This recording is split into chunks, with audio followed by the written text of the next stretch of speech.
And okay, Oh, so looks like we are off. we are off. So right at the start of the game, normally the speed gaming rules for the game, the first movement outside Kos, the main player's house, is where you start the timer, but in this case, we're starting it off right as we hit new game. So we have some time to spend here plowing through a lot of dialogue. Right, and this gives us a good chance to set this up for anyone who's new to the game.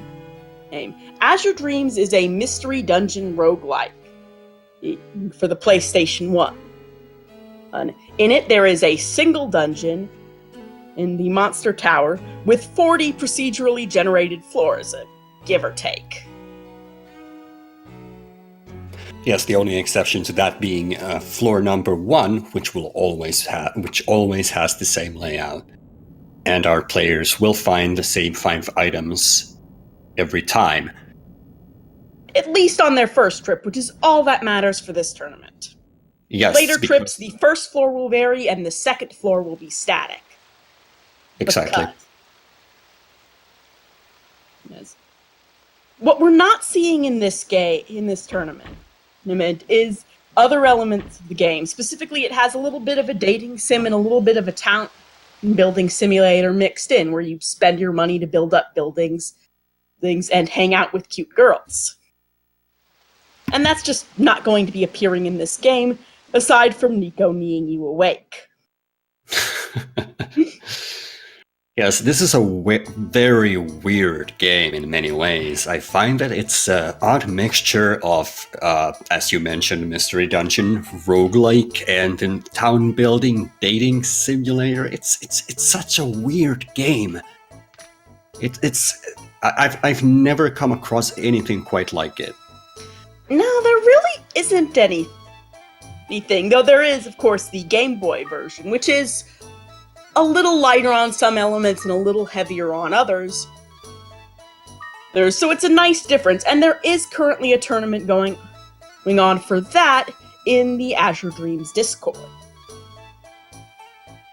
I have not actually played the Game Boy Color version myself, so I can't speak for that. All I've ever played is this one, pretty much ever since it came out, and I'm sorry?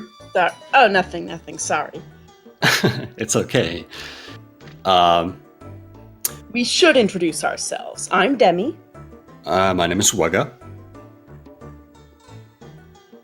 And we're here to take you through this tower, and hopefully we'll be able to answer some of your questions, because people usually have some. Right. I think the sort of unusualness is why it sticks in a lot of people's memories, but because it is sort of a cult classic of a game. What you most often see when people join the Discord or see one of our runs for the first time is, other people know this game exists? Yes, exactly. That was pretty much my cue when I entered the Discord. But yes, we are starting up the first floor here. So this will always be the same. The first time you enter the tower. Basically a tutorial. Yes. Where our little friend and here, who is going to be our savior, basically, for as long as he can live, and will walk us through the basic game functions. Yes, and we don't care about that. We just want to plow through that as quickly as possible, because going through this game several times, you know all the ins and outs of it, and you don't want to hear CUNY just blabber on. So it's just mashing buttons every time you enter the tower for the first time. Right. So the items we find on the first floor are gonna be our bread and butter for at least the start of the game. We're gonna find a sword, a shield, an egg, and a fireball. A fireball. And a medicinal herb. Yes, that as well. This is a PS1 game, and emulation is accepted for running this.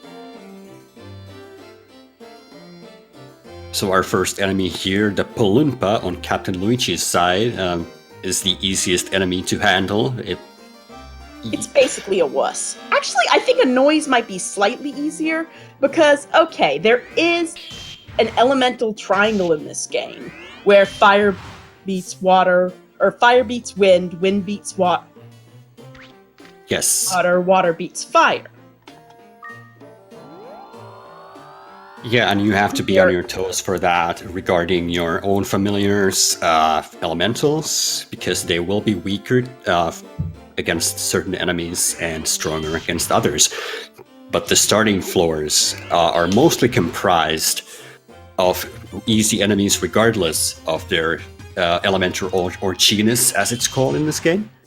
Right. So basically what they're doing is just trying to go through the starting floors. A go-up trap. That's kind of neat. Oh, yes. Unfortunately, it's on floor 2, which they don't want to take that trap. But on later floors, that could be an absolute godsend. Right. Of particular note, what we're going to see a lot, particularly in these early sections, while they have Q a lot, is going to be mixture magic, which conserves MP relative to direct attacking and combines to some extent the spell power and the attacking power of Ko and his monsters, or of our respective heroes and their respective monsters. Yes, it will spend both of their turns as you attack, whereas you can also use your familiar to attack while you attack. But for the most part in this tournament, and most racers in this tournament, the mixture magic is the way to go for the most part, but there are exceptions. Oh, it looks like Sand Knight actually took the go-up trap there. It's just a little bit faster than the elevator animation was. Yes, because you don't have to go through the animation or go through click the circle button to cancel the prompts that you get on the screen. But currently our players are basically trying to find any items that will help them further along in the tower. After they hit floor 6, things are gonna get dangerous. This game is ruthless after floor 5. You're basically always going to be outclassed, and so it becomes a little bit of a puzzle game for using your resources as carefully as possible and avoiding as many fights as you can, because you will die really fast. Yes, and at the same time you want to be aware of enemies that you can kill for experience that might help you further along the way. So it's, I want to say it's pretty much a puzzle game in that respect. Among its many, many other hats. Yes. So currently we're on the same floor. Both players are on floor 3. Captain Luigi his player character is on level 4, but that is of no consequence as of now, because Sand Knight just leveled up as well. So basically they're just going through the floors and trying to find the items, and there's a wand. It's that's pretty good. Yeah, not the bad. Best wand he could find, but it ups his mixture magic significantly. Yes, and every it wand. Gives a small chance to help him out. Yes, every wand in the game adds 25% to the mixture magic attack. Paralyzed Wand has also a chance to paralyze enemies, in which case they will not have a chance to move for some time. And you can see just how much damage he deals to that Cyclone now that he switched over from the Copper Sword. It's quite a significant boost. While he's technically a little bit of behind, that does give him a little bit of an edge anyway. Yes, we'll see for how now, long I that would holds say. up. Yes, because we cannot actually, there's no way to seed this game. We cannot have both players playing the same seed, because actually the frame counter is what affects the RNG. So unless you play it frame perfectly all the time, you will always have a different tower setup every time. That's simply how it goes. Yep. It's interesting to me that And on Sand Knight's side, we have him equipping a Gulfwind sword, which is, I think that's a wind elemental sword. I suppose he's using that to help with all of the upcoming water elemental monsters. I would assume so, yes. Meanwhile, I also found a Hazak herb, which actually adds plus... Oh, wow, that trap right there. Bomb track. Yeah, those are terrible. Traps are awful in this game. But as I was Those about to can say... get even worse as time goes on. Indeed. And they can destroy items on the floor, so that nice item that could have been anything your heart desires, gone, dead, goodbye. Puff, never gonna see it again. But yes, Sandine also picked up a Hazak herb, which is a rather rare item to find. It adds to your attack, so it's a permanent +1. I think you're confusing a Hazak herb and a Hazak seed. Oh yes, you are correct. The seed is what he actually found. You're correct. Right. The Hazak herb, on the other hand, simply restores your attack power if you happen to lose any, and there is a certain enemy way higher in the tower that has a chance to do that, but we're nowhere near that just now. Both of our players here are reaching the point where they're almost about to stop having a whole lot of room to explore. It's not that the floors get smaller, though I guess they could, theoretically, so much as they get significantly more dangerous with the introduction of Minovas, Buzz, and later Blooms and U-boats, all of whom are water elemental, all of whom hate you for existing. Yes, actually, Minovas do show up on level 5, as we saw on Captain Luigi's side there. He is not having a good time with the enemies he's coming across. No, he is not. He still has basically his introductory equipment, which, while it's better than nothing, is not better than something. Well, he did find a red sand. I wonder if he's just gonna... Yeah, he's just gonna use it on his copper sword. He's not even gonna... Yeah, well, if he... There might not be a later to save it for. Ooh, a pillar ball. That's some good stuff. And that'll really help him out getting rid of some of those monsters you don't want to tangle with. Yes. Pillar ball is the most powerful fire elemental ball in the game. So that's a really, really good find. Speaking of which, we have now changed floor design. Yes, into the water floors, where everything hates you. We're in the nefarious area of the game, the first of many, but this is where you really don't want to spend any time if you can help it. You're just gonna try and find the elevator as quickly as possible. Try to get past these water elemental monsters.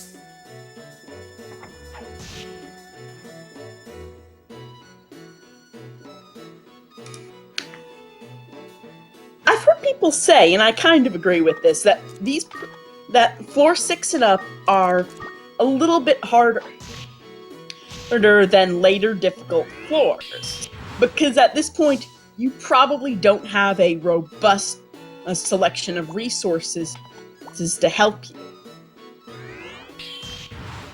Yes, I can't even say how many times I've died on floor 6 through 9. It's tough. Yeah, just for the reason that you said. For a new player, said. this is the first big barrier. Oh, yes, indeed. What we're seeing here is 2 players that know the game mechanics inside out. If you're new to the game, you're not gonna get along as well. It's probably not gonna happen. Right, this is probably... Ooh! Captain Luigi just spotted an egg there. Well, there's a chance it's mostly going to not be great. Since eggs are plus and minus 3 floors in terms of their range, if I'm recalling that number correctly. I might just be making that up. I have no humanly idea as to how that works. Either way, there might be a chance of it being something reasonably good in there. Or even If a it's a U-boat, then that might be good. Because it has a hidden spell that is actually really, really good. And actually has a scout ability. That's not bad either. There. Captain Luigi found the elevator. So we get another background change, though we're not completely out of the danger zone yet. All zones are the danger. Some are just more danger zone than others. Yeah, I would say that after this point, there are no safe zones in the game. There are a couple of floors around the 10-ish range that are a little bit safer, because everything there is fire elemental, basically. But other than that, no, not really. Yeah, but that includes volcanoes and other nice things. Sand Knight is in a bit of a tricky situation because he's got just a chain of monsters all aiming. Yeah, he's in a bit of a pinch, and all these items, he's probably gonna have to leave a whole bunch of them behind just because those U-boats are on his tail right now. Right. Oh, and there goes CUNY. That is bad. That is awful. He's on his own from here on out, unless he gets lucky with an egg. Yes, that steel shield is a slight comfort, but still, losing CUNY is the biggest problem you can possibly have in this game. Speedrunners generally do not run two familiars. They might try and find the second collar on floor 12 to fuse monsters together. But they probably won't run two. It's just not an efficient use of EXP. And while Sand Knight lost his CUNY, Captain Luigi found a Scarlet Wand on floor 9. Oh, and Sand Knight just picked up a Diamond Shield +2. That is basically as good as it gets. That is phenomenal. That is the strongest shield in the game, and with a bonus, so not bad. Yeah, no, not bad, but he's still alone. So I would say he's currently at a major disadvantage as compared to Luigi. Yeah, I would say so as well. Luigi's currently slowed, and that puts him at another sort of bit of a problem, because now he only has one action to everyone else's 2. Oh no. Sand Knight, don't die on this clown. Good, he used his fireball, that was a good call. Right.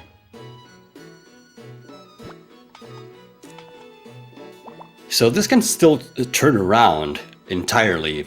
It's right. We've seen races where people lost their familiar very early on, yet they still managed to beat the game. And I think someone even made it to floor 40 without a familiar, even though they lost very early on. Correct. You're right on that.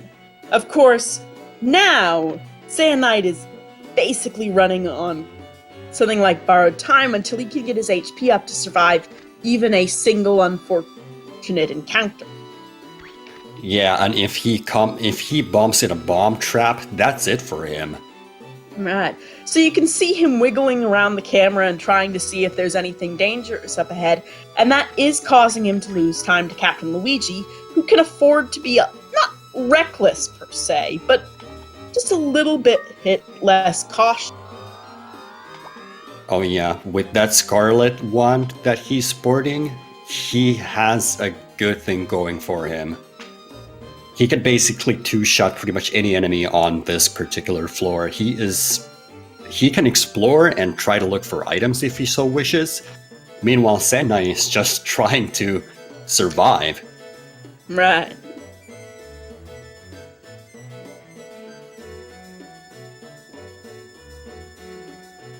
Oh, and he has a dance with a U-boat too. That doesn't feel good. U-boats will always try and make the first attack, and will never stand where you want to move to. So it's possible to just sort of evade them by keeping a good movement pattern and occasionally trying to get into their personal space to make them back off.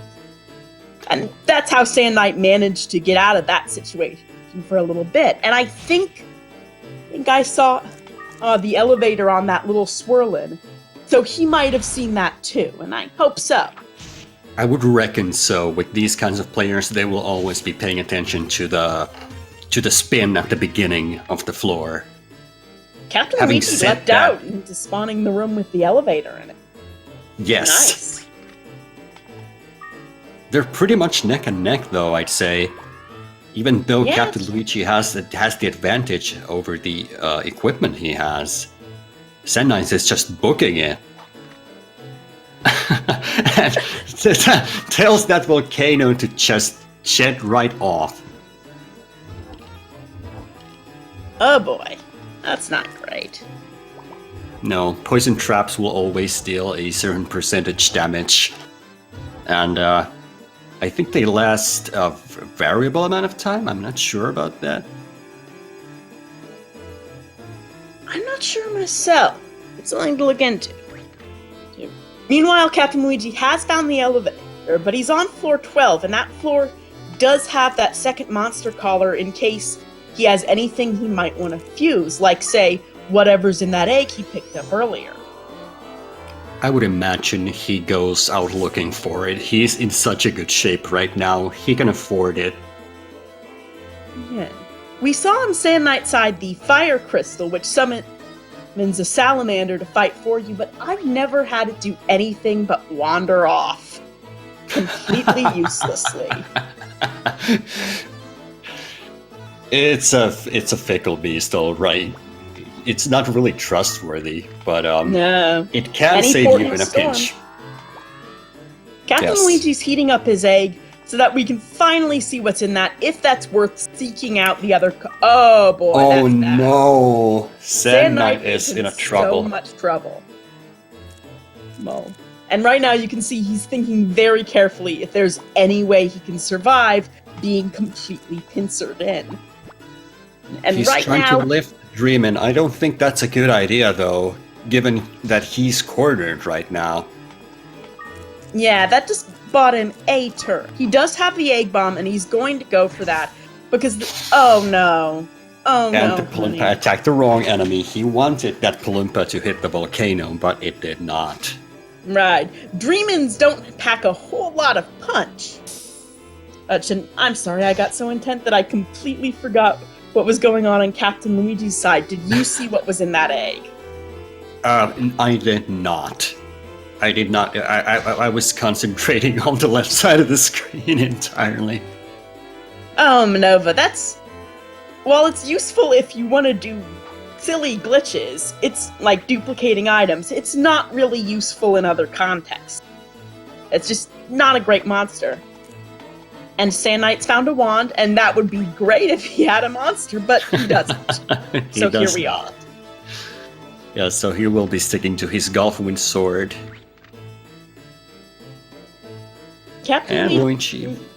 Oh. He found the Go golf right ahead. trap. That's what we were both about to say. Yes, exactly. And he just hitting elevator Wow. after elevator. He is having a really good run here.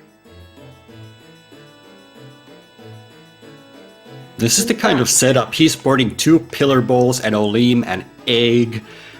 This is is floor good. 40 material here. Provided nothing goes wrong, which is always an option forever. Oh yeah, absolutely. But if you're in his shoes right now, you gotta be feeling pretty good about your chances. Right.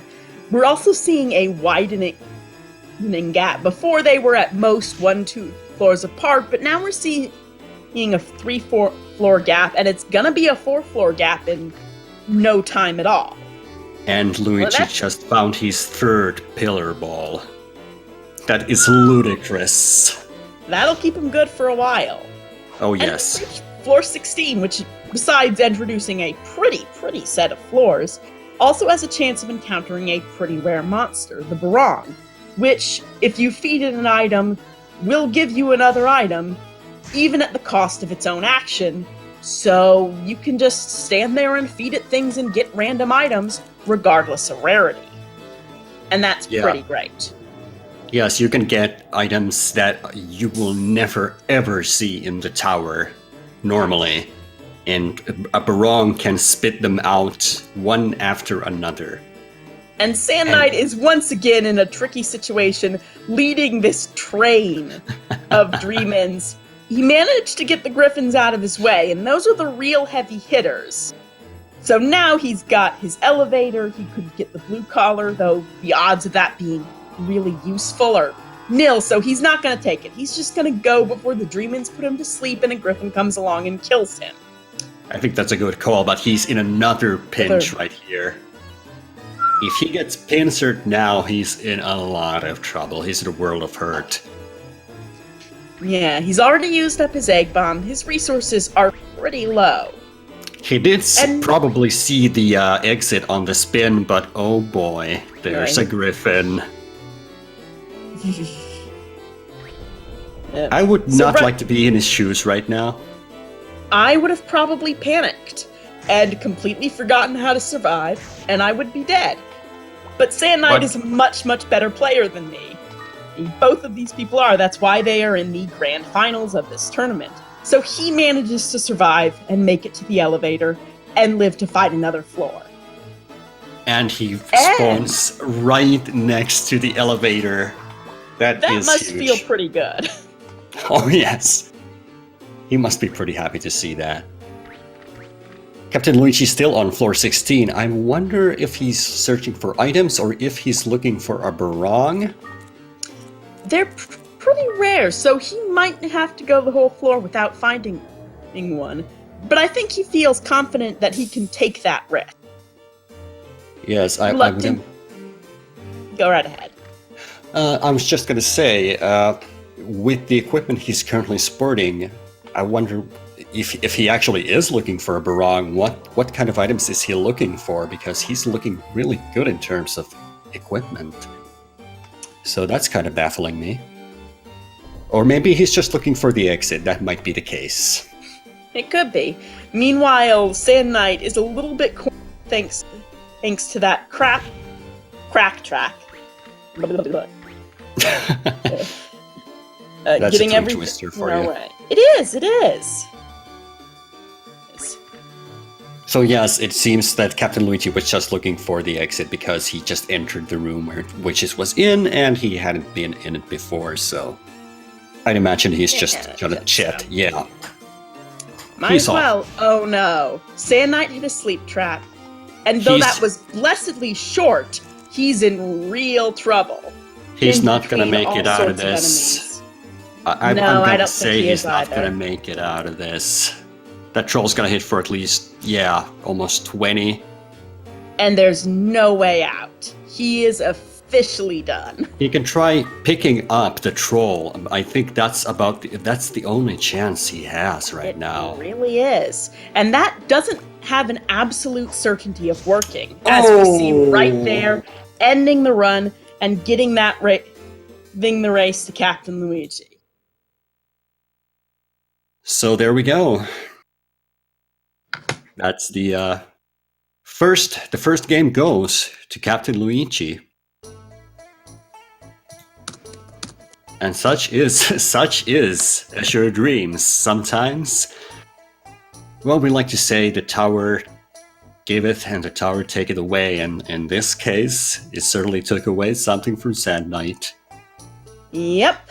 It is a best 2 out of 3 because this game is so incredibly RNG that you never really know what is going to happen until after it has occurred.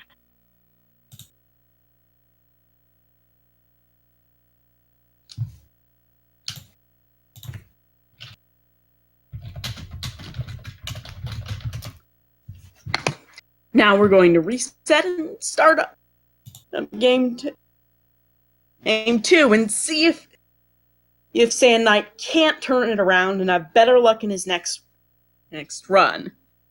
I think Captain Luigi is sitting on this egg as he resets out of celebration, I guess. It would seem so.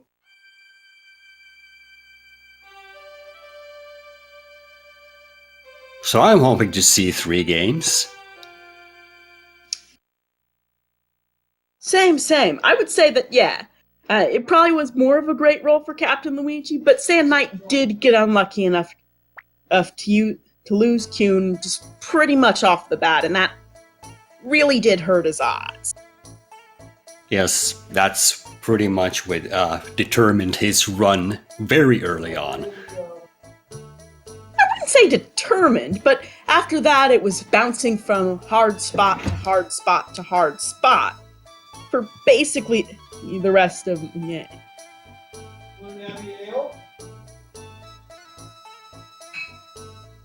Yeah, well, at the same time, Captain Lucci was looking really good in terms of everything, so he had a really confident setup going into this.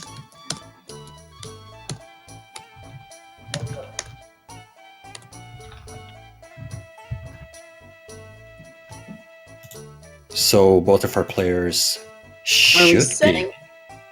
Right. They just got the go-ahead to start round 2, which means more text mashing. Oh, yes. It means that it's a pretty good time for some Q&A about this game. Yeah, we're gonna have a good 6 minutes here. What Majax, boy, that's a name, means is that it is possible to change the color of the invisible walls, the fourth walls of any room, but why would you do that? Only to cause yourself pain. Oh no, we will absolutely need a pink wall percent for the leaderboards, just to see how many people can actually watch that horror show.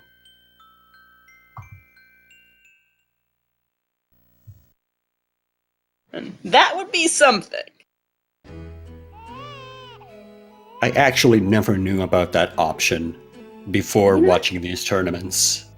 Me neither. I also never paid attention to the fact that you can turn on friendly fire from your familiar, for your familiar. Your familiar can always get really confused and hit you. It is unfortunate. But I never knew that was a thing until recently, because I never used that menu as a kid. I also wonder who would actually use that option. Yeah, that's a good question. We can't think of anything that would help, because more damage on you never helps you. There's nothing that uses that uses a monster having low HP or anything like that. So being able to hit your monster would only cause you problems. Yes, Gerardo Machax, it does not wake up the pet. It is, unlike Final Fantasy games where hitting a sleeping person will wake them up, they may not wake up if you hit them. Right, that makes it nice to encounter, like, a sleeping big monster that you can beat up for some EXP, because then you can wail on them for a little bit. Maybe. There's a lot of maybes in this game. There is a lot of maybes. One thing that always impressed me about this game when I was a kid, it was the sort of sprite animation we're seeing, like on the priest, where he lifts up his enormous eyebrow forever and ever and ever. It's pretty hypnotic, I gotta say. He also wants you to build a casino because he's a priest, and priests love gambling. A casino and I think a bowling alley? Is he the bowling alley guy? Yes, he's the bowling alley guy as well. Really, we live in a pillar of morality in this game. A beautiful, morally upright village.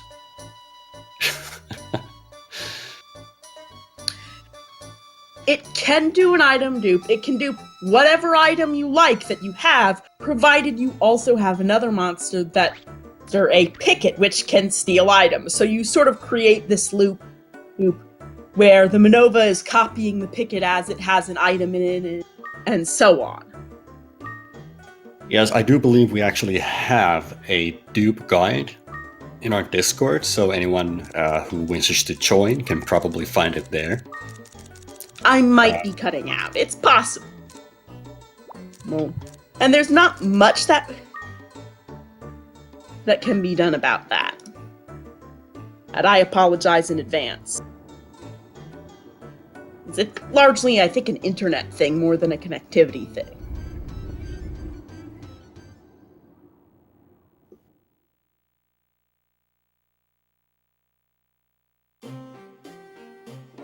As we said earlier, this first floor will always be the same every single time.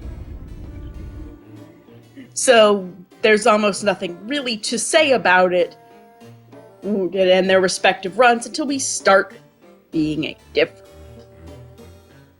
There are a couple of skips you can do here to skip certain portions of dialogue for CUNY, doing certain diagonal movements. And we're gonna see towards the end of this floor, we're gonna see them both skip a rather long dialogue by jumping down from the higher floor. And these, I didn't know about these for the longest time. I came across them as I started speedrunning this game myself. And actually, Sand9 is using, he's carrying his sword right now. And I do believe he's trying to skip an egg explanation here, if he goes through with it. He seems to have managed, and that'll save him a little bit of time, and mostly a lot of button mashing. I'm not sure, because I don't know a whole lot about the duping glitch, if you could do that on a wild picket, but it might be possible. It could be theoretically useful, but the setup takes a long time, so when you see it in action, you mainly see it on the first floor when it's just two of the player's own monsters, so it's unlikely to be relevant here. So if you look on the left side, Sand9 is probably gonna, he's gonna cut the corner there to skip dialogue. He's gonna jump down there and enter the elevator from above. That is gonna skip, I think, 2 dialogue boxes from CUNY. Okay, the goal with this, the goal of the game overall is to reach the 40th floor of the ever-shifting tower and defeat the man who killed your father. Something like that. The goal of this tournament, because that is so random as to be unreliable, is to simply, on one single trip to the tower, survive as long as you can, and specifically, survive longer than your opponent and reach whatever the final floor of the run is, faster than your opponent. Yes, you may not exit the tower. If you exit the tower, that's game over for you. And if you die, that's game over as well, and your opponent has to reach a higher floor. And there is the 1 hour limit, as we discussed before. Right. But we haven't actually seen that in this tournament. Right. In terms of strategies and approach, this is basically any percent. This game is impossible to seed, so it's just the vanilla game. They are each on their own separate runs with their own separate supplies of luck. Hence, one of the reasons why it is best 2 out of 3, besides injecting more Azure dreams directly into your veins. Did you just see those 2 elevators right next to each other on Sand9's side? That is an unusual bit of luck, and we're not sure yet if this is a thing that is supposed to happen, but sometimes, very rarely, it does. There are a couple of weird things you sometimes see in Azure Dreams.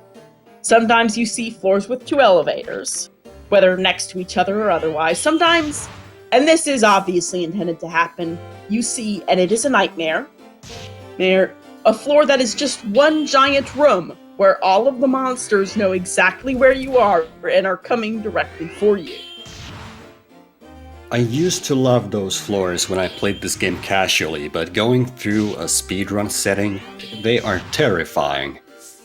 Same. You know, because as a kid, it's like, when you're playing this casually, it gives you a chance to see where everything is all at once.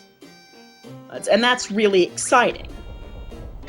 But in a speedrun, it gives you a chance of getting into danger you can't really get out of.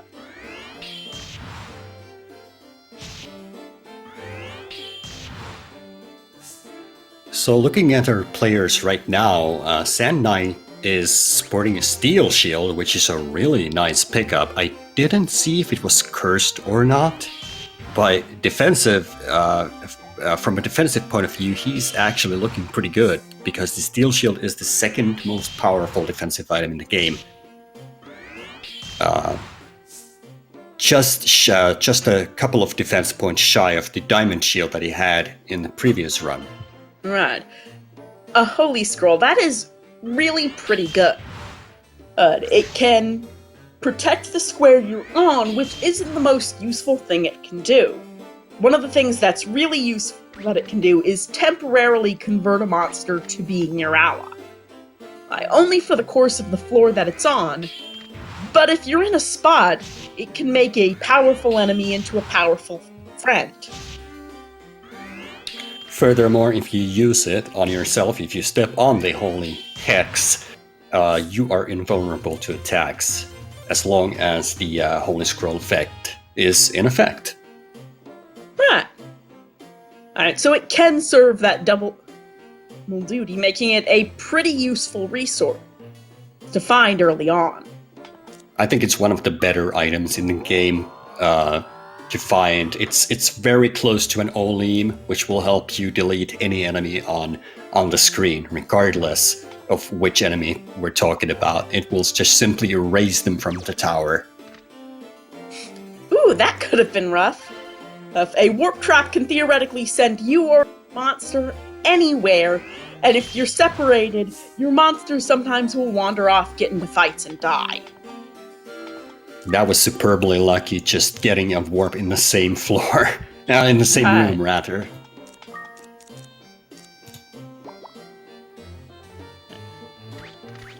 Sand Knight just a minute ago picked up a white sand and used it on his fireball.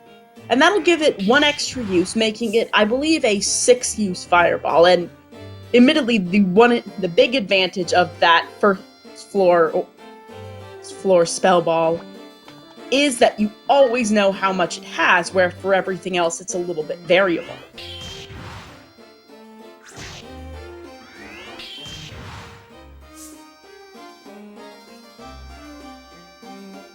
Yes, there are 3 different sands in the game. We saw the red and blue sands in the previous match, and those will improve your sword's attack power or your shield's defense power accordingly. The white sand simply adds +1 to the ball. Captain Louis, she just picked up another fireball, and that'll come in handy later. Oh yeah, he's having the time of his life with all these balls. He had 3 pillar balls in the previous run, now he's sporting 2 fireballs. That is insane. But you never know when you just have to use those resources and you just run out of them on a single floor, even on a single hallway. You can just end up using most of your resources because you have no other way of dealing with it. And that's the beauty and horror of this game, really.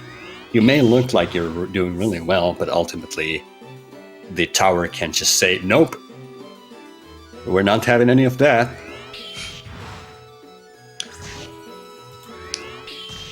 Now on Captain Luigi size, we just picked up a Mahel seed. Mahel?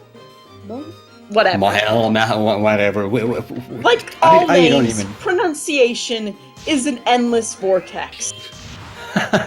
Yes. Is it CUNY? Is it Kevne? Is it...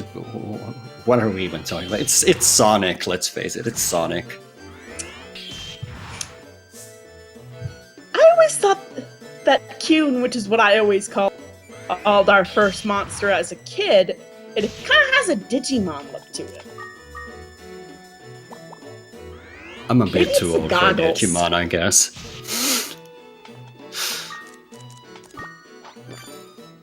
Oh, meanwhile, I see. Yes, go ahead. Go right ahead. On Sand Knight's side, we just saw a ton of used, which, when eaten by anything, will turn it into a frog, which can do nothing about its situation whatsoever.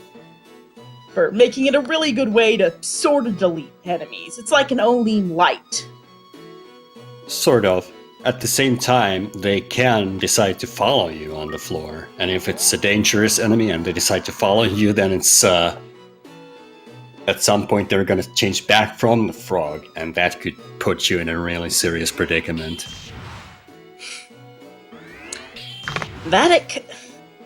A blaze ball. Captain Luigi, stop fighting all the fire elemental balls. This is ludicrous. I want some of those balls. I bet Sand Knights want some of them too. Save some for him. Yeah. Holy Scroll. Is that the second Holy Scroll you picked up? Might be. As Don Forgo is saying in chat, each category of Azure Dreams is a different experience. Its bookless involves a lot of going back and collecting money. Need to build up the town, and bookless is basically almost our 100% category. There is a 100% category. But bookless is a little bit faster because it involves not having to evolve a bunch of specific monsters to fill out your little sister's book of monsters. Which, if you're playing this casually, check out your little sister's book of monsters. It's great. It's got a bunch of weird little bits of lore. Or explanations of, like, how these monsters fit into some sort of strange monster ecology.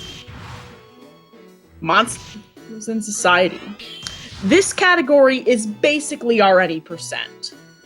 And with a few modifications to make it a tournament race category. Yes. Also, I have to mention at this point that we have a little bit of a switch up from the previous match because Sand Knight just found his Scarlet Wand a moment ago. Nice. So he's looking pretty good right now with his Steel Shield and that one. But he still wants to make it through these through the floors 6 through 9 pretty quickly because they are still dangerous floors. Right, and the Scarlet Wand won't help him too much against all of these water-type enemies. These who will resist anything he's trying to do. Yeah, it looks like he found the elevator and he decides to just book it. Ooh, Captain Luigi found a Holy Scroll. This is a Holy Scroll level heavy race. Yes, it is. We have an egg. And it is a scarlet egg, no less. And not that the color actually matters, they are absolutely randomized. There's no way for you to tell what sort of a familiar will hatch from the egg based on the color of the egg. But it is a scarlet one, so it's nice and thematic. I like it. Yeah, it checks out. It's worth noting that this is set basically per tower trip. Or trip, what all the different eggs' colors are, and that they are consistent across species. Another scarlet egg, if you happen to find one, would have the same thing in it as the scarlet egg he just picked up. Yes, and if you happen to hatch the egg or identify it, you will also identify the further same colored eggs. And there's a tumbler fruit to replace the one he used up on floor 5, and that's gotta feel pretty nice. Yeah, it's always really good to restock on items you've used previously. Sometimes you come across them immediately after, and that is the greatest feeling ever. Can Clown underflow the level? I'm afraid I do not know. I suspect not. I suspect that would not happen. Actually, a clown can underflow some of your own familiars' levels, which means that if you have an enemy, have a familiar and you underflow it, you can have an enemy with a, I don't even know, 255 attack, which makes them seriously, stupendously powerful against anything. So it is a thing you can do, but in this tournament, it's highly unlikely we're going to see anything like that. Right, that'd be difficult, because monsters you hatch in the tower hatch at the level you are. Or is it the floor? Do you know? It is the, it caps on your level, I believe, regardless. Otherwise, it's the level you're on. Right. You would Don't quote me on that. you could theoretically hatch it at level and underflow it, but since clowns are only on certain floors, you would not be able to hatch it at this level. You would have to hatch the egg you get on the first floor, and carry it in your bag all the way there, and that feels kind of unnecessary. It's going to waste a perfectly good egg bomb that you could toss at an enemy and hopefully get it out of your hair. Yes, and besides, if you have to find a clown egg and you have the second color, you are gonna mix that with CUNY probably. Because that will add to his mixture match. Oh, a second scarlet egg? Are you kidding me? Let's hope that's something good. I hope it's something awful. I just want to see something terrible come out of that.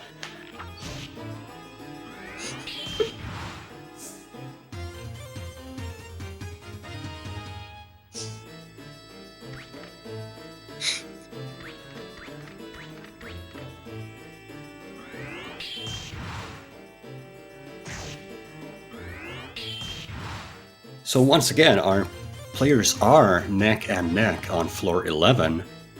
Alright, we can hope to see a longer run for both of these players. We don't see any particular reason why they will be coming to an end soon, though it is always possible that something unexpected happens and ruins everything for everyone. It's always a possibility. Sand Knight's booking it to floor 12, in which he will find his blue collar. Oh, it's right there. I was just about to say if he chooses to look for it, but yeah, he doesn't have to. It's right there. Although he has to be careful with that griffin. That griffin could destroy you.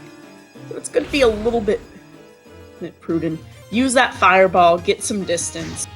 That was a good call from Sand Knight's part. That was a really good play there, I think. Right.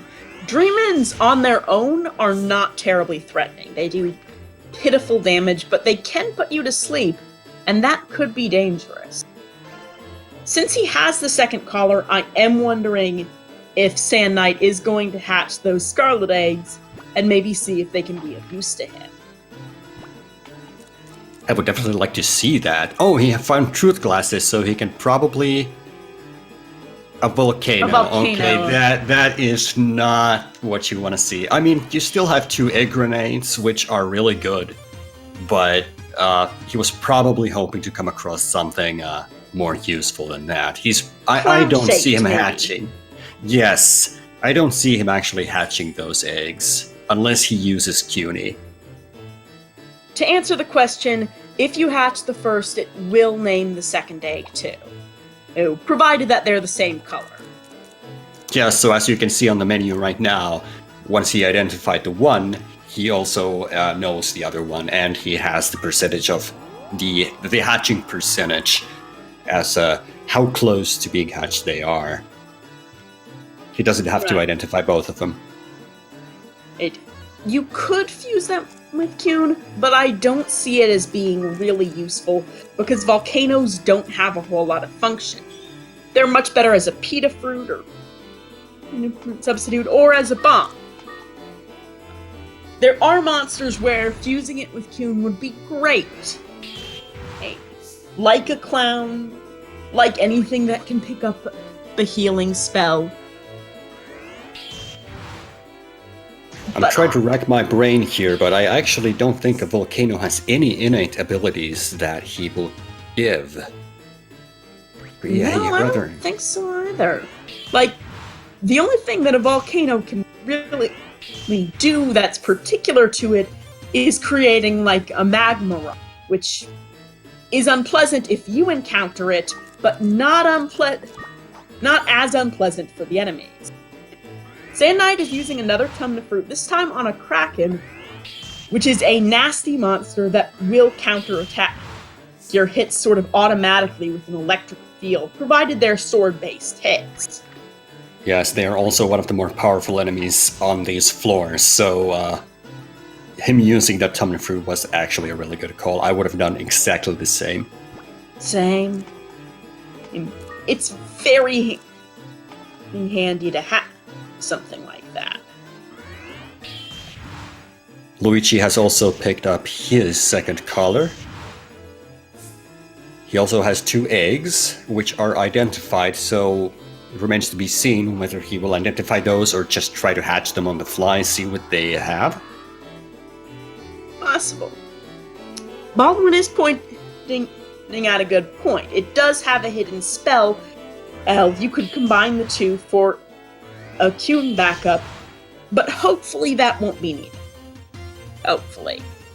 Oh, that's actually interesting. I have to look that up. Thanks for the heads up, Baldwin.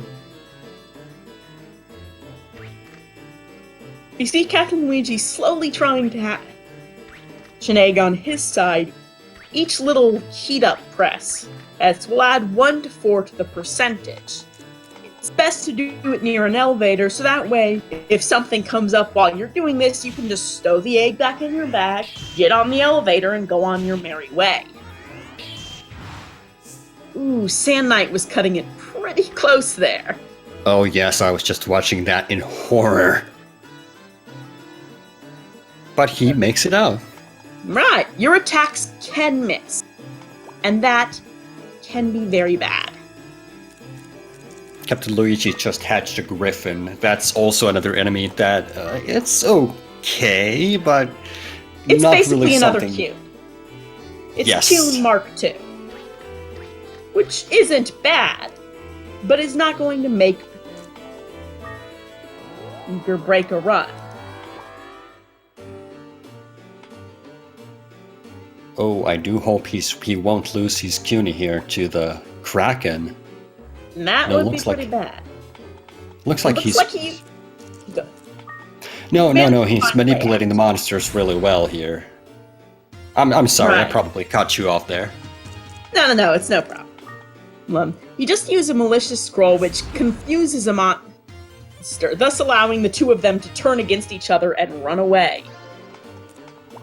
Yes, but as we can see, he spent 2 malicious scrolls, two very good pieces of equipment, in a very short time period. So that's 2 items that he could have used later on, and now he doesn't have them anymore. Yeah. Such is life in the tower. And Sand9 is really picking up the lead here. He's on floor 16. And there's a Barong. And found a Barong. So now we'll get to see, probably, we might get to see him use that item changing ability that Barongs have. Barongs spit out items regardless of rarity. Normally, items have a certain percentage chance of being found in the tower, with some of them so rare that it would be a miracle if you found one on the ground. Barongs don't care. Barongs never care. Barongs will just spit out whatever. And that can give you a chance to...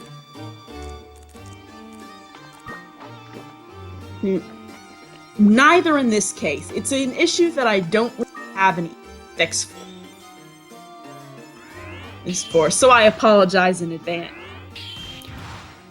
Looks like he didn't get anything good out of the Barong, though. That's a shame. He did get a big PETA, which is a full 100 MP, which is pretty nice. His Q will be set for MP basically forever. Oh, and there's another Barong right there. I wonder if he's... Yeah, looks like he's gonna use that to his advantage as well. And Kuhn was sent home following an incident, so now he's basically got Kuhn Mark II. Oh wait, Captain Luigi lost Cuny? Looks like. Oh, I You completely wait missed for a that. second. And then big things happen. Obviously so. There was actually a fruit we saw, a Cheropita fruit, which is a really rare item. It's not especially great, but it is But rare. it is. Right! It's like flat traps, which no one ever uses. Yes, exactly. Or an alchemic scroll. There's a lot of really rare chunk items in this game, which is weird.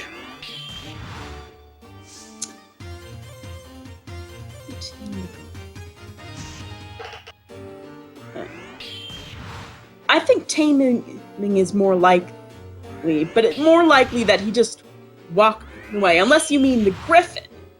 In which case, the griffin he hatched and is now serving as a suitable backup too.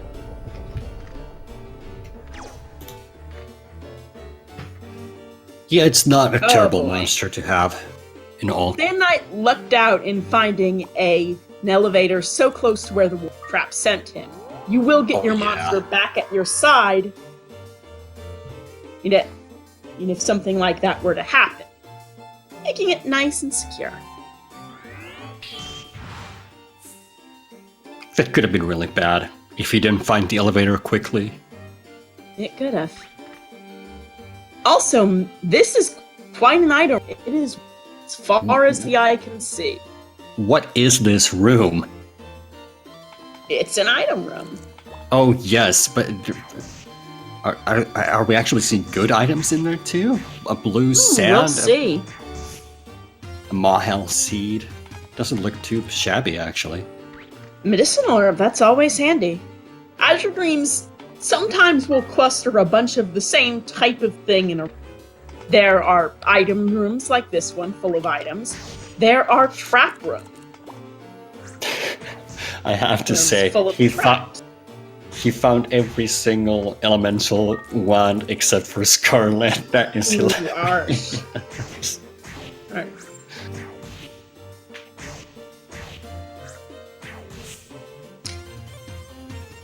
Now, if we're interested in what the tournament standings are, this is the grand final. Well, then Captain Luigi is ahead by 1. Sand Knight will have to win if we want to go to a game 3, and I think we all always want to go to a game 3. Oh yes, that goes without saying. We always want to see more of Azure Dreams. That we did. Oh boy, Captain Luigi just hit a blinder trap. It's no big deal because there was only a barong in the room, but he probably wants to walk around a bit just to get rid of that. Yeah, there we go.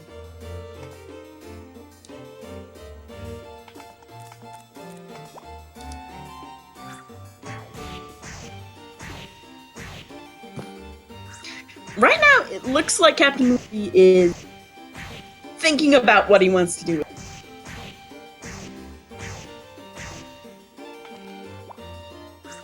He's sitting on so many good items that I wonder if he considers if any of them are worth throwing away. 2 barongs? Jeez. That's some impressive stuff, and the glasses he just got could come in real handy later on. But he is stocked to the brim. That's the kind of, as we've seen this sort of situation before in the tournament. That's the best kind of situation you want to be in, to have so many good items you don't know what to let go of. Now I'm wondering if he's going to use the second barong, either for just the purpose of getting rid of it, or what.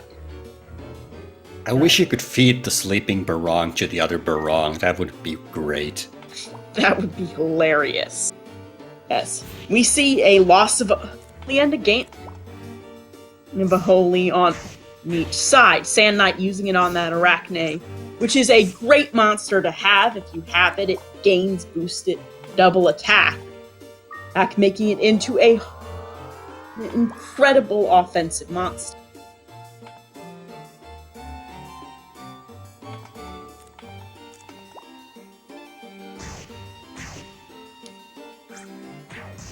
Okay, looks like Luigi's gonna take care of the barongs on the right side, just to get some of that sweet experience. They do dish out quite a delicious lot, so you definitely want to take them out after you exhume them of their MP. Right. And at that point, they basically become ducks. You can feed them things to get them back up on their feet, but it's... Oh, and Sand Knight just found a go-up trap, sending him up to the 20th. He is now halfway through both this run and the tower. Yeah, so this is the highest we've been today, so this is where things get hairy as if they weren't before, but we're gonna see a lot of monsters that will deal tons and tons of damage. And as you can see, he already used his Holy Scroll on the Wee Dog because they are... that monster could have probably three-shotted him to death. Oh, absolutely. Nearly anything on these floors could completely destroy a person. And luckily, he did have the two monsters on his side while he was blinded. Which is another threat, and he got really lucky on that floor. Really Again! lucky on this elevator. And that warp trap, again, the same room he stepped on. That is such a rare sight.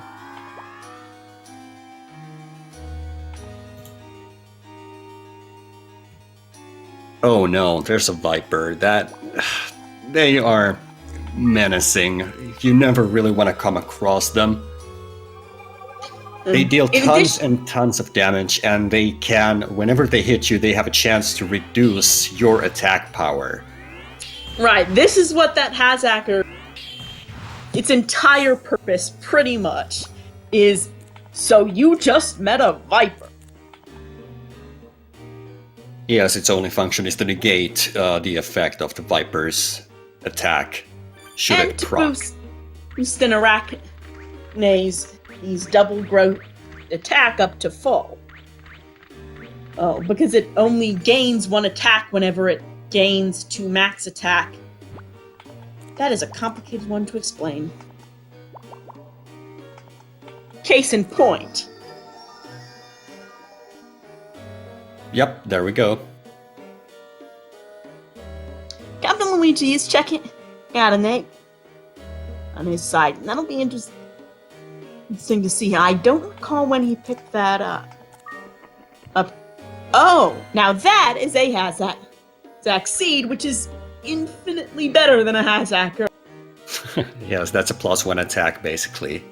Permanently added to your player character or your familiar if you decide to feed them to them, which you would do if you were playing the game casually, but in this tournament setting, you want to use them on yourself every time. Ooh, Frog Trap, that's bad. That's bad. Remember how useful turning an enemy into a... It is probably worse when it's you that's the frog. And you are reduced to... Go right ahead. No, I was just gonna say, but it's at the same time, it's kind of hilarious. I always thought this guy looks like a frog, so I named him Froggy quite a few times. Did that curse him? Basically both. While that... Both. The reason you would, in a casual run, want to feed it to your monster is that Ko's stats reset every time he enters the tower. All those levels, gone. On any boosts from a seed, also gone.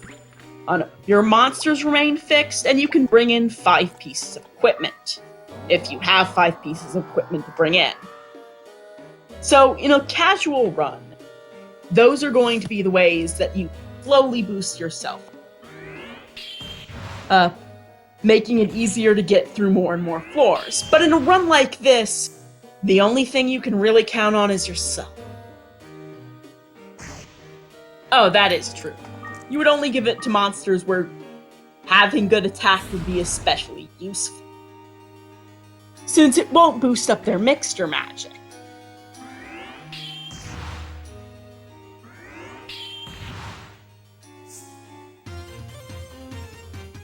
You do occasionally see them stand still when speeding, but only while they're by an elevator and covering a little bit of HP. But since they're mostly trying to avoid confrontation, and they are against a clock, you mostly don't see a whole lot of stand around and speed up time. On the right side, we actually see Captain Luigi wasting away one of his medicinal herbs because he was full on items, and since his Griffin was full on HP, that gave him max 1 HP, which is not a lot in this kind of a tournament setting, But in the long term, you can actually feed them medicinal herbs to your heart's content and just have them be really powerful. Oh, that's a bad move by Sand Knight there. That's rough. And that makes it that much harder. One wrong move makes it so much harder to get out of whatever situation. But luckily, he does have that Holy Beam. The highest level is the top. We have seen a number of top runs and max runs that you can submit to our leaderboard. You can submit a whole bunch of different runs, and it's possible to submit multiple categories for one run. Because we do have a first at 10, a first at 20, and a first at 30 category as well. Yes, so if you happen to make it all the way, if you try to train any percent run, and you don't make it to floor 40, but you make it to floor 10, you can submit that for floor 10, whereas if you make it all the way to floor 40, you can submit that for everything through floor 10, through floor 40. Now, a blinded familiar isn't that great, because you can, as for one, you can get hurt. And for another, he could wander off or attack you. It could just be unpleasant business. Luckily, this time it turned out pretty okay. And again, we see our runners neck and neck entering floor 24, just about 10 seconds apart from each other. This is a good run, and they're both in reasonably good, but not fantastic position. They've both used a decent number of resources to get there, but they do still have a decent number of resources left. Don Fargo is right. Luigi is 5 character levels behind, and that does put him at a slight disadvantage in the sense that he has that much less HP. But each level is a little bit less valuable in terms of the HP gain. The first level you can gain to level 2 is crucial, and from there on out, probably anything will kill you in few enough hits that it might not make a huge difference. It generally doesn't. Actually, getting to level 2 is the most important level up you can get in this game because it gives you 10 HP. Anything after that, the diminishing returns are just ludicrous. You're not going to see anything of the sort after level 2. But it can also make it. Of course, it can make a difference. Sometimes you're left with just 1 HP. Right. There are important things about that, and every little bit can count. But it also isn't a panic situation for Captain Luigi. Oh dear. That's not a huge warp, but we don't know what's happening where the Griffin is right now, and that could be dicey. For example, right now it's in a fight, and it's very possible it won't make it get long enough. It probably won't survive this, no. Nah. You could see Captain Luigi set its AI to 1, which, it actually did kill the enemy. Good for it. Wow, that was actually surprising. Yeah, now they are able to reunite and run can continue with a familiar by his side. That is actually a choice. I probably would have set it to AI 2, where they would just simply run away from the enemy as opposed to attack them.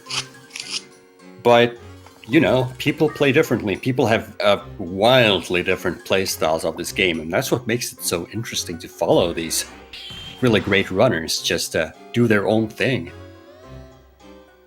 Right, Rise is basically a pillar ball. It's a decent enough fire spell. It's due to the high MP cost of spell, as all actions monster take cost MP.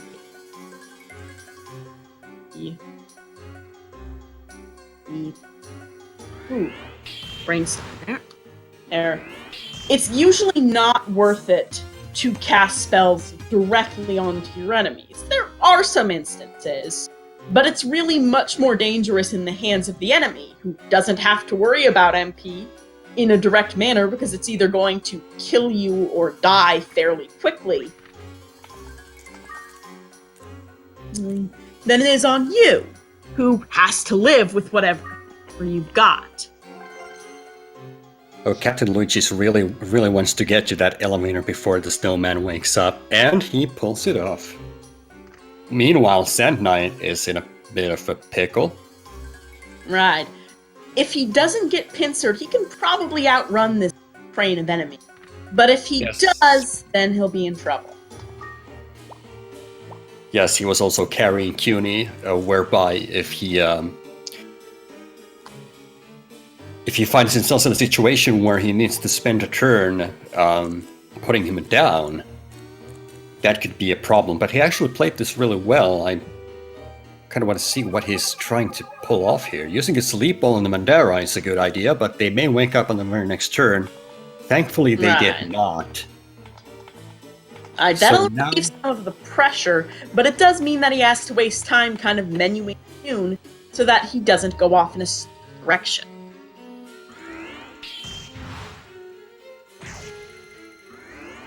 Ooh, that is a strong hit. No, oh yeah. He's able to Thankfully, make it up, though. He didn't miss.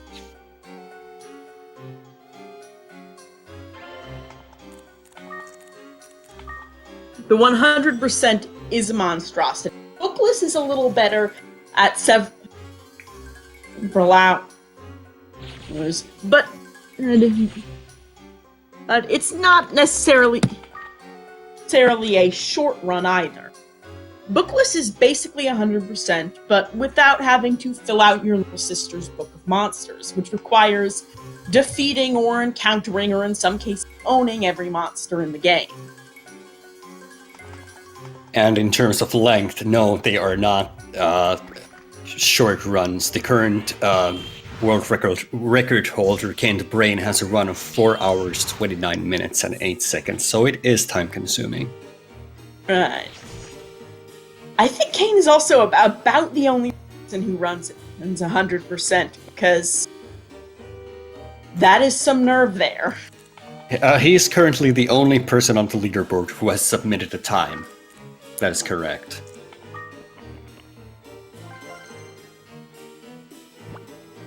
I have to attend to some business for a second. I'll be right back.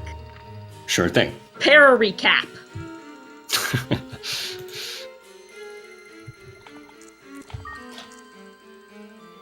Alright, so 2-floor difference between Luigi and Sand Knight. I'm wondering if Luigi's just trying to find...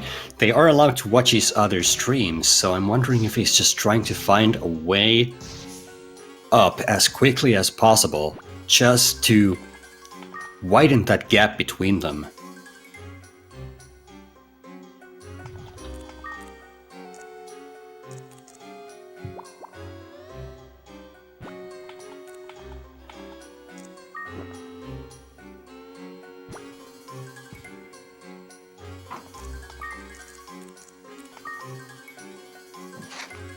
So Sand Knight currently trying to manipulate the enemy to get past that Mandara.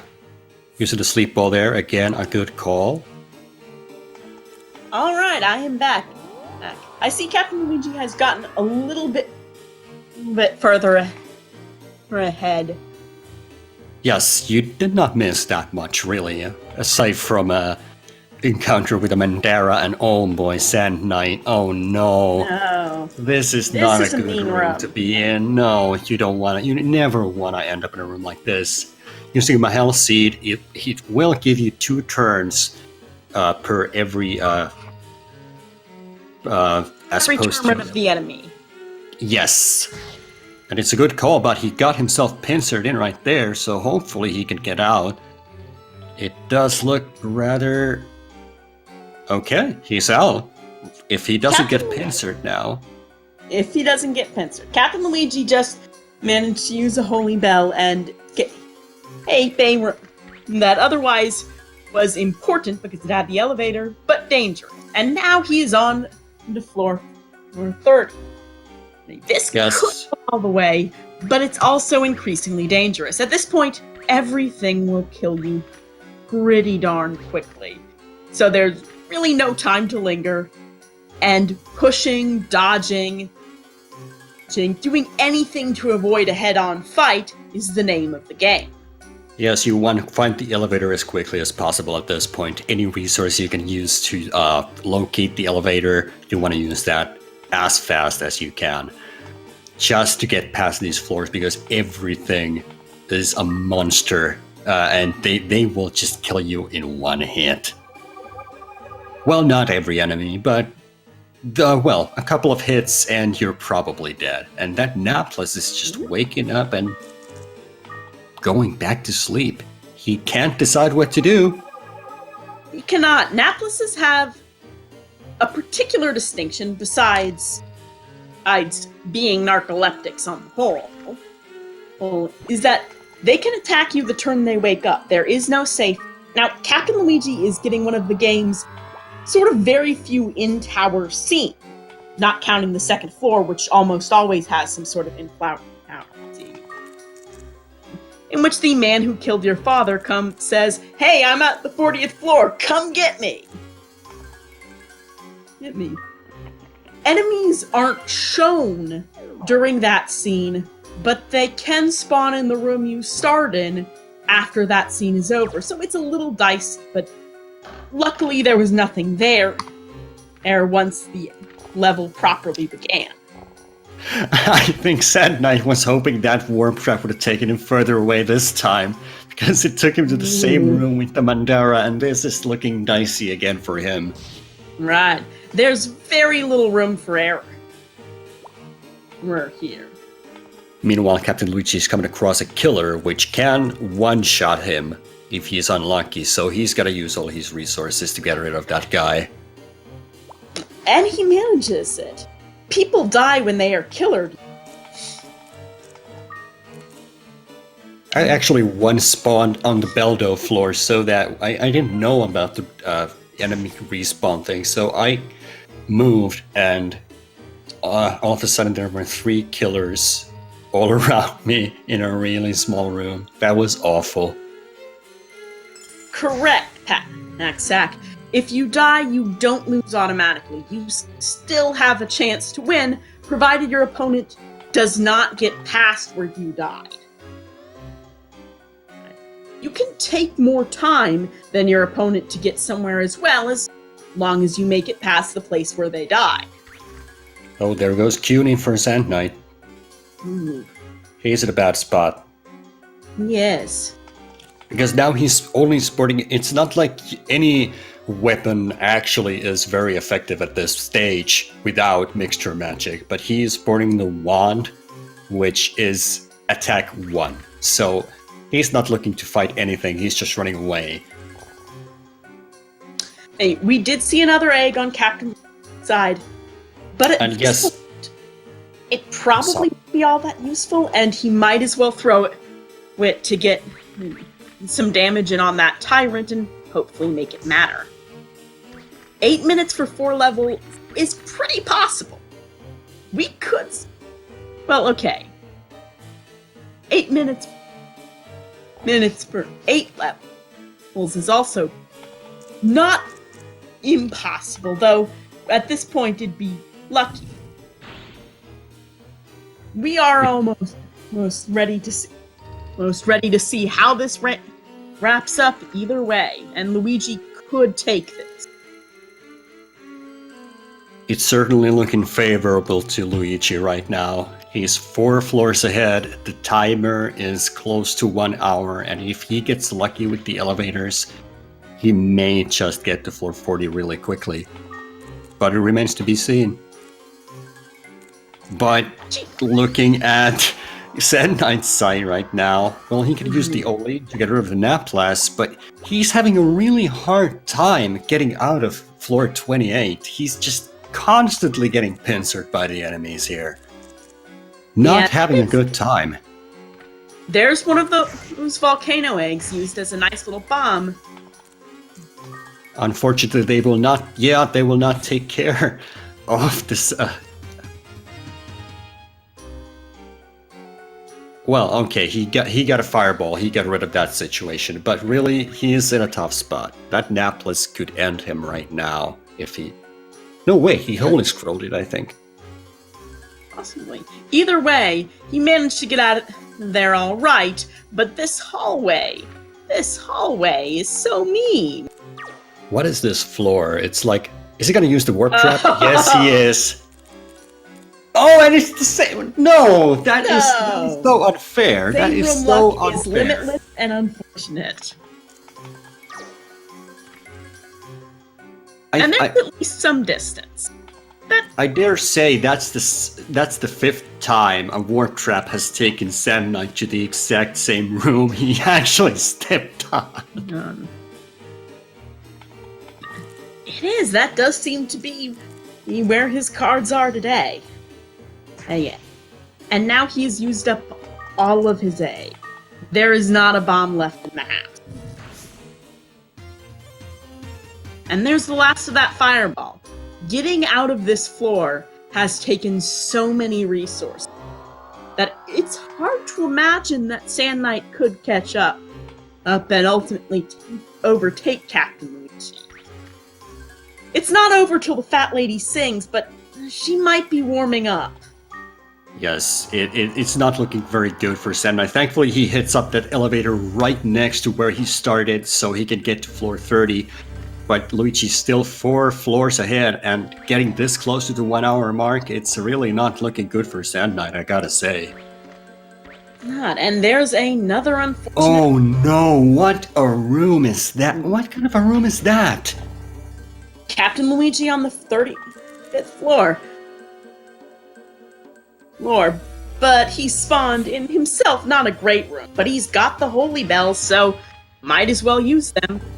And the elevator's right there too.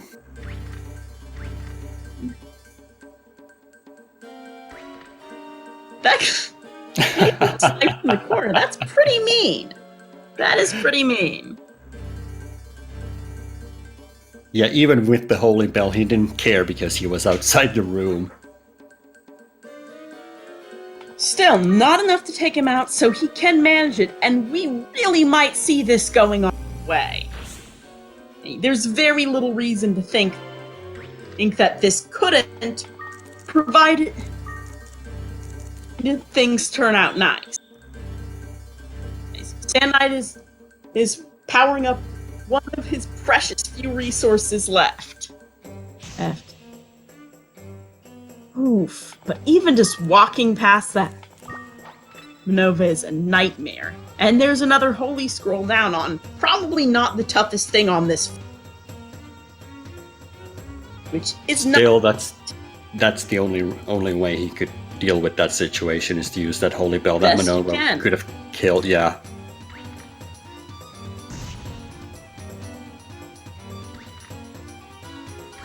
But yeah, this is pretty intense. We may see floor 40 yet on Captain Luigi. We might.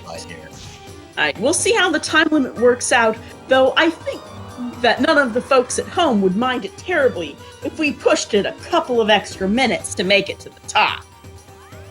Oh yeah, so we can probably do that. We will definitely do that if it comes to it. That is the luckiest unlucky spawn, and Griffin, that noble, went down real quick. Oh, there goes the Griffin, but... Oh, another lucky spawn. And there's another elevator right there. How is this? My goodness. He has one more floor to go. If that is an exit, an exit loop right there, he's not even gonna pick it up. He's gonna check it out. It's a treasure loop, but still, it gives him the layout for the next floor. But just one more floor to go.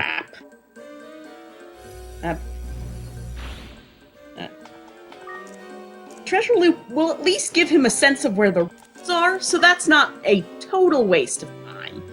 But he's definitely not looking for the treasure itself. No, he's just going straight for the rooms, just to hope that the elevator's right there. Right. Sand Knight is waiting to see if he can somehow get out of this room without all those tyrants converging on his face. But at this point, it is fair to say that Captain Luigi will take this match. There is no way that Sand Knight will make it past Captain Luigi with. And there's the elevator. Oh my! Takes it. We have gone. So with that, we have a winner. We have a winner. Get your chi-chis in chat, folks. Yeah. Captain Luigi takes it 2-0 over Sand Knight in the finals. That is phenomenal. Getting to floor 40 in the finals. That is great to see. A beautiful run. Everything turned out just the way it needed. This match is over, and this game is over.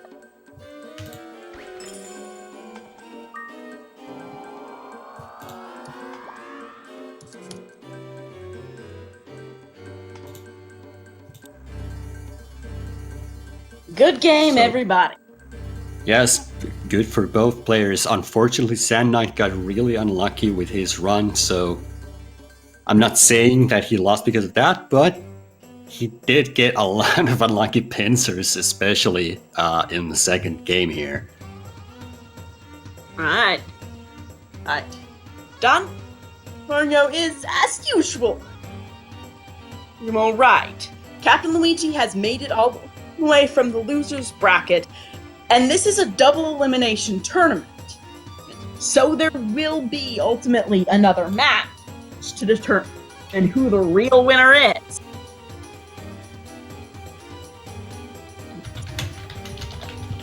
So I'm gonna check out if our runners will join us for commentary here.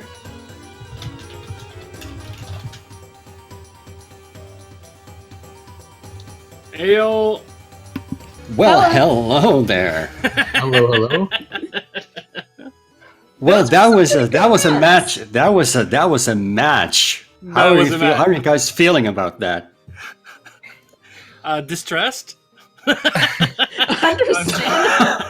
I'm extremely happy for my RNG. Oh yeah. You got some pretty decent luck there. Oh, well, I did.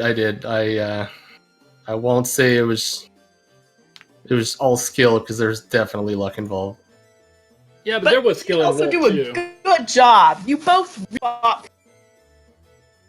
on these matches, especially Sand Knight, who just could. Even when he caught breaks, the break slipped out of his hand.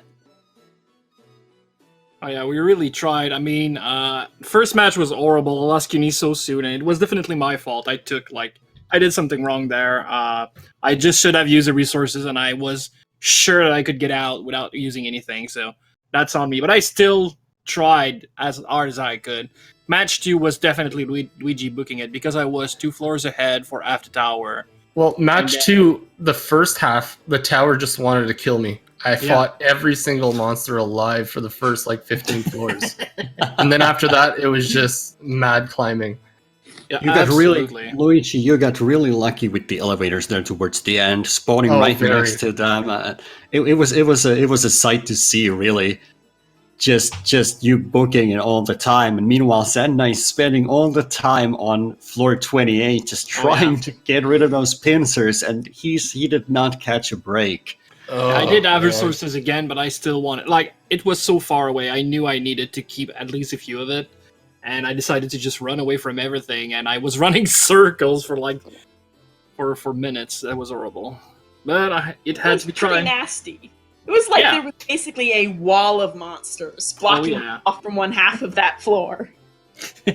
Yeah, as Gerardo says in chat, all those holy bells. I had 0 holy bells at floor 20. All of a sudden, there was 4 or 5 of them. They're all over the place.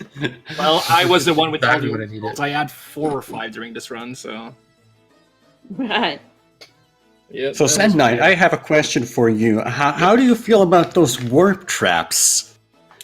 Well, I've always said it was the worst trap in the game, but today they were really friendly, except the time when I tried to run away with it, and it just... Yeah, exactly, that's the one I was going for. You tried to get away with it, and it threw you on the same roof.